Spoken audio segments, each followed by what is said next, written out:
Are you sometimes in a situation where you think this creative technique or project is absolutely gorgeous and you really, really want to try it too? But then you think, too much effort, I don't have the materials I need, I don't even know if this will work out, and then all the effort was in vain.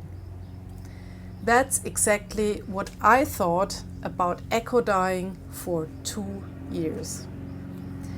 In this video, I will show you that it is worth to overcome all these doubts to finally learn a new technique and get amazing results that you didn't expect. I'm Susanne from Susie's Journal Adventure, and welcome to a new adventure in and with my journals.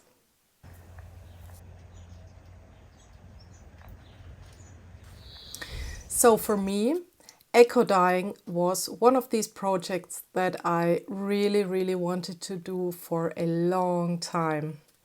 And I watched so many videos.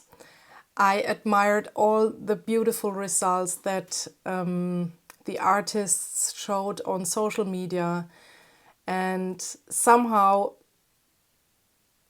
a few weeks ago it was the time to finally start. And the ignition was a video by Claudia at Euphemia's Art. I'll link, of course, her YouTube channel and her Instagram down below. And she showed her beautiful results of eco-dyeing. And yeah, somehow this motivated me to overcome my doubts and just do it. And I'll show you in the video what you need, how to do it, and how the results may look. You'll be surprised. So you need a shallow tub, an old spoon, cotton thread, alum, rust water and some rusty objects, something round to wrap your papers around. Claudia uses for this a piece of wood. I'm using a vintage rusty object, a pot, a hot plate, an old towel to protect your table, gloves if you like, and a mask. Especially if you're working indoor, make sure that you have adequate ventilation.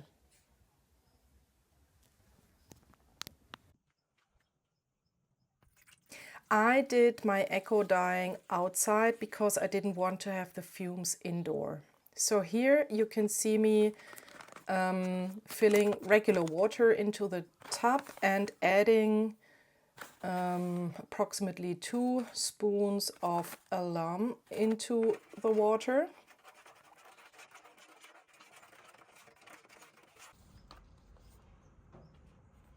Here I put all the papers and the fabrics into this water so that they can soak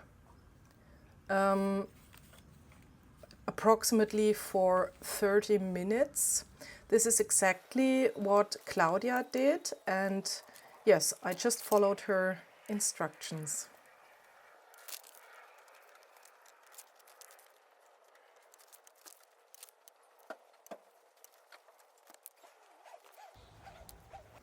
In the meantime, I gathered all the leaves and berries and petals that I thought were suitable for eco-dyeing.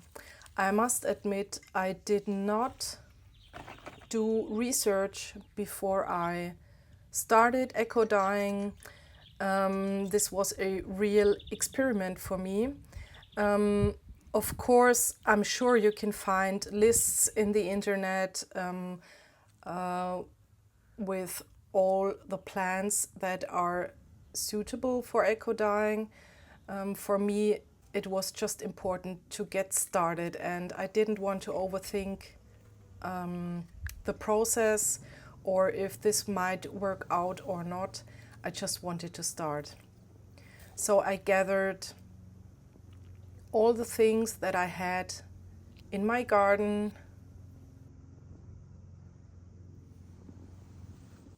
and here you can see I have a lot of leaves, flowers, and berries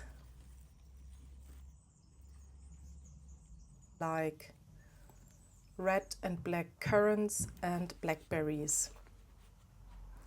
So after approximately 30 minutes, I take my papers and just arrange all the things that I gathered onto the papers, totally randomly, just the way that I thought this might work out, or this is the way that I like. As you can see, I put gloves on. I just wanted to protect my hands a little bit.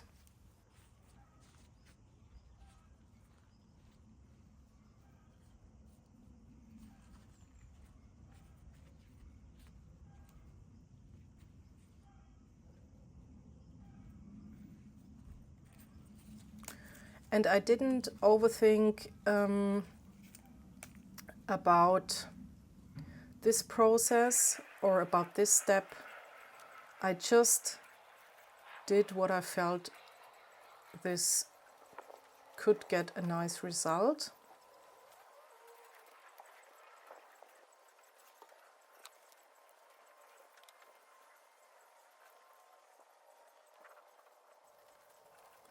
You can see here that I used different kinds of papers. I used regular copy paper, packaging paper, tissue paper. Some of the papers were already rust dyed. I had them in my stash for a long time, and I thought, why not try out how this will turn out. Old book pages, as you can see here, thicker ones and thinner ones.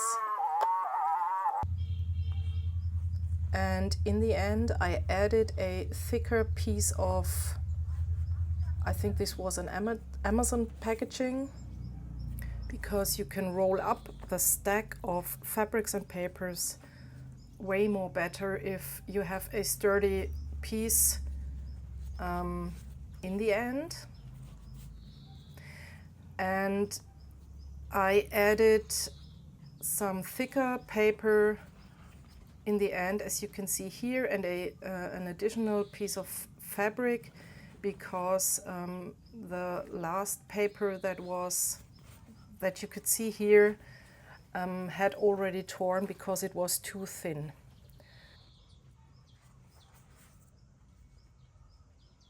And I'm just rolling it up carefully and tightly, and I tie the bundle together with a cotton yarn. And at first I thought, oh, I might have tied it too loosely, but in the end you will see that this totally worked out really, really well.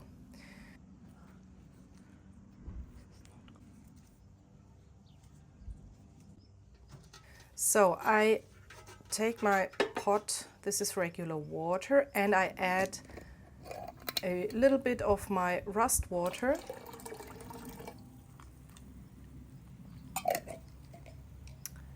And I'm adding the bundle.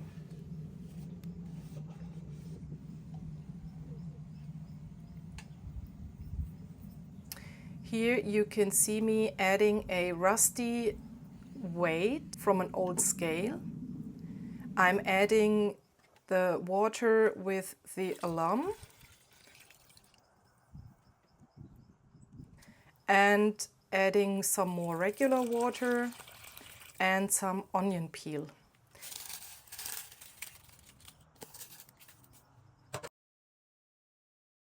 Here you can see the boiling process, and I must mention that I added more water because you have to make sure that the bundle is completely covered with water. I added a heavy stone to keep the bundle underwater the whole time. As you can see here, this is the end of the boiling process after approximately 2 hours.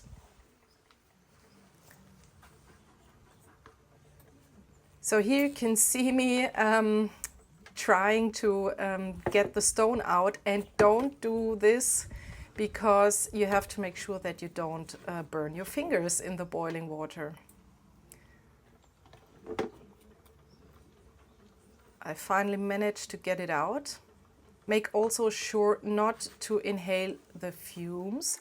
Wear a mask if you feel better, and if you do this indoor, you have, of course, to make sure that you have an adequate ventilation. So I'm carefully cutting off the thread and rolling up the bundle. And here you can already see the gorgeous colors. So here I'm carefully separating the layers and revealing already the beautiful prints and colors.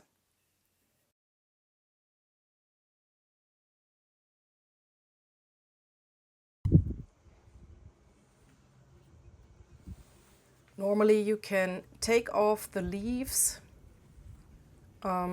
without any problems. And I'm showing you some of the papers here, not all because this would be too boring, because this took me approximately 20 minutes to get all the papers, to separate all the papers and fabric. Some of the papers were already torn, but I didn't care about this because, you know, as I've already mentioned, this was an experiment for me, and I just wanted to discover what papers are suitable and are perfect for eco dyeing and which don't work out well.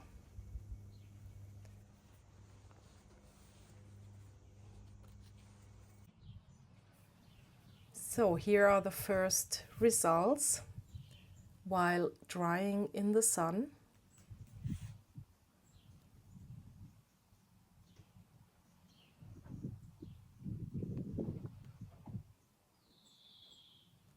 These colors are so beautiful.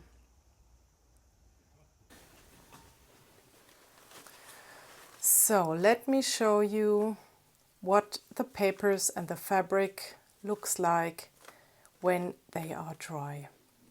I eco-dyed twice that day, so I have a really big pile of gorgeous papers and fabrics, and I just show you some of them in detail and some of them quicker. So this is obviously a vintage book page, and you can see a light print of I guess this was a blackberry leaf, I think. And the colors from the blackberries. This is just amazing. I mean, isn't this such a beautiful purple and yellow? The yellow is from the leaves of my grapevine. And this is again blackberry, I guess. This is a thicker mixed media, no, watercolor paper. And I just love this color combination. This is gorgeous. As well as this. You can even feel the imprint of the leaf. This is amazing. This is just like, this looks like rust. Gorgeous, just gorgeous. I didn't expect these results. This is not a color from the leaves from the ecodyeing. This was already on the paper. I guess this is acrylic paint from my brayer. Look, can you see how detailed the blackberry here has left its print? Just amazing.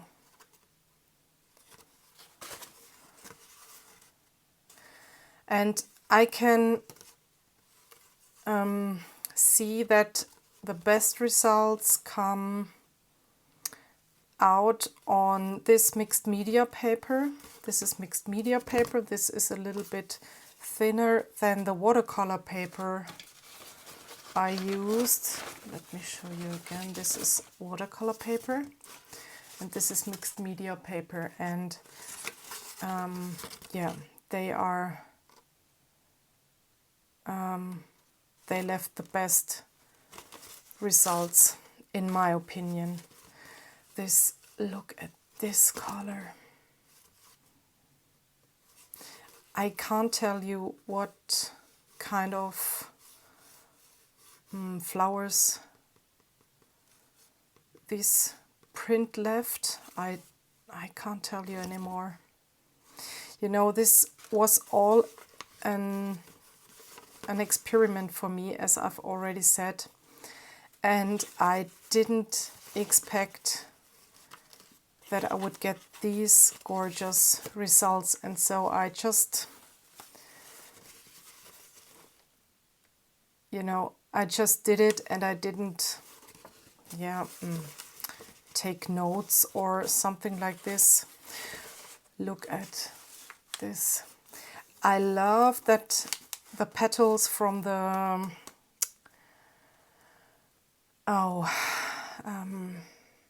marigold, I guess that's the right word in English, from the marigold, the petals, I mean, they stick on the paper, and I just love it. If I use this paper later on in one of my projects, I can still add some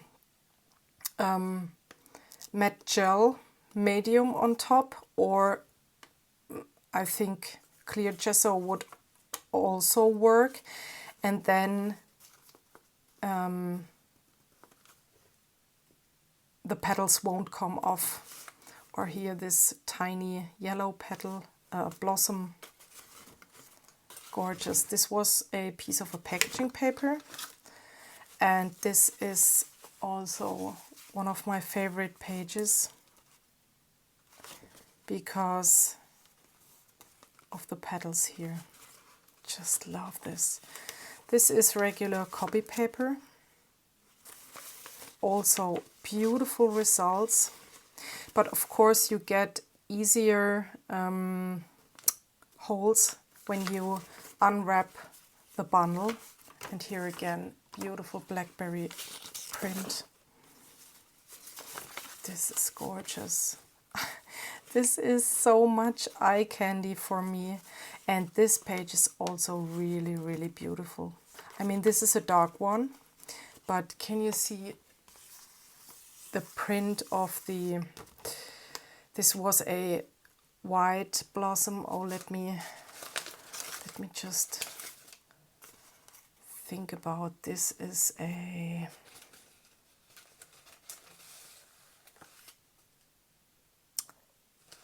how is it called? Meadow daisy. Yes, I just took some notes about the about the English names of the flowers that I used. Meadow Daisy. Yes, this is just gorgeous.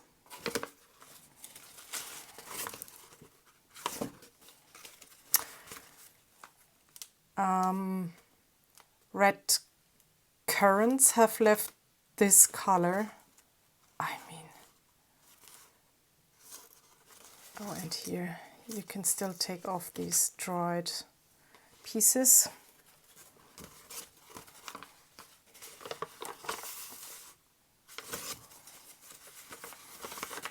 I love these papers so much.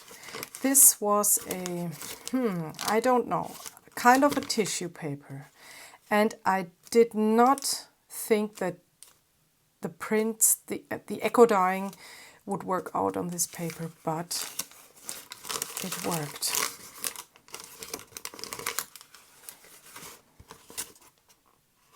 This was one of the pieces that I wrapped at the end around the bundle, I guess. I can use this as a journal cover. A piece of thin corrugated cardboard, at least one layer of corrugated cardboard. A piece of an Amazon packaging. And another thicker piece from this was the last page of a calendar. Also a gorgeous journal cover.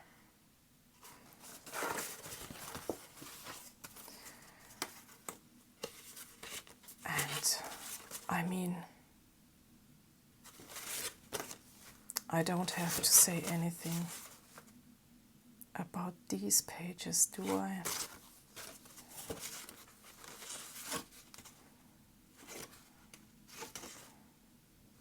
This is the print of a fern. Is that the right pronunciation? I guess.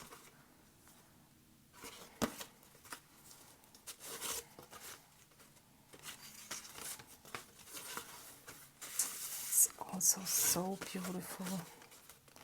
I am so happy that I tried this. This makes me so happy when I look at these pages.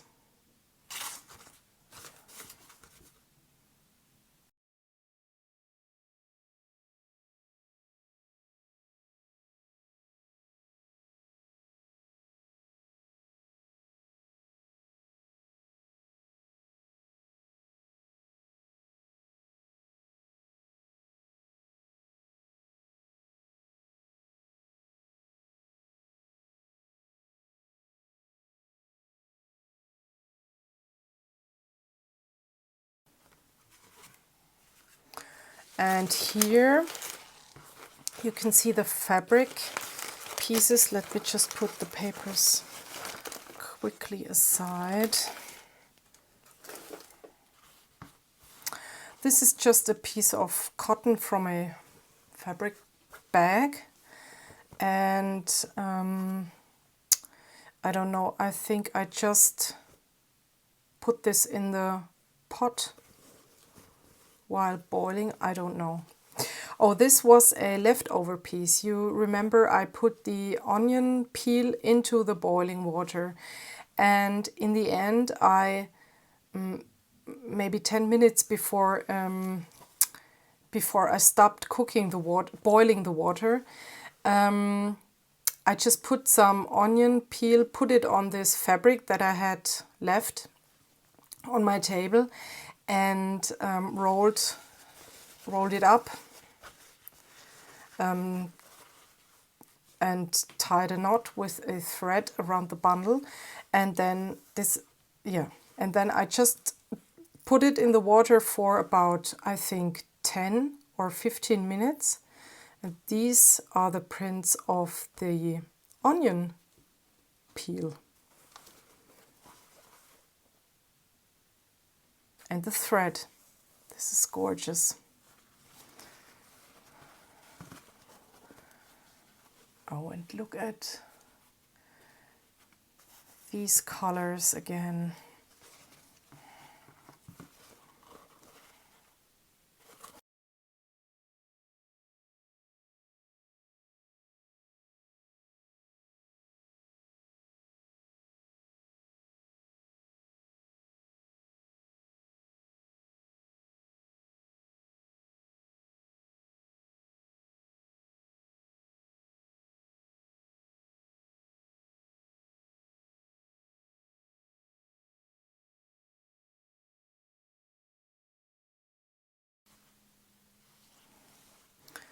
I love the color combination of this vintage brown, greenish, yellow shades and the pink and purple. This is an amazing combination. And the last one. This was, I think, the last piece that I wrapped around the bundle. So, I hope you feel inspired by this video, and I hope you overcome your doubts and just start a project that you want to start and that you want to try out for a long time. And maybe it's even eco-dyeing. So have fun and see you again on a next adventure. Bye!